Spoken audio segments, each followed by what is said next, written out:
स्तोत्रम् कीलकं न रहस्यकम् न सूक्तं नापि जानन् च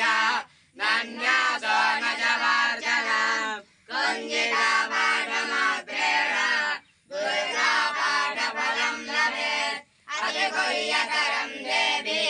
देवानामपि दुर्लभम् गोपनीयं प्रयत्नेन स्वयोमेव पार्वती मारणं मोहनं वस्य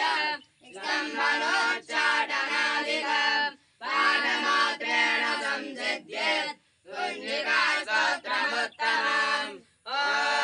ऐं ह्रीं क्रीं चामुण्डाय विच्चे ॐ ॐ ज्लीं सौं सः ज्वाले ज्वाले ज्वल प्रज्वल प्रज्वल ऐं ह्रीं क्रीं चामुण्डाय विच्चे ज्वल हं सं लं सं फट् स्वाहा नमस्ते ज्वरोपिण्ये नमस्ते मदगमर्दिने नमः वैरवहारिण्ये नमस्ते वैशाखिने नमस्ते संभान्ते च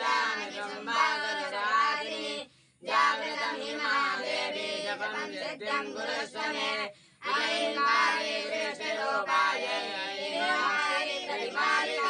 क्लीं काली कामरूपिण्ये बीजरूपे नमोस्तुते चामुण्डा चण्डराधि च काली वरदायिनी नित्ये च वरदा नित्यं नमस्ते।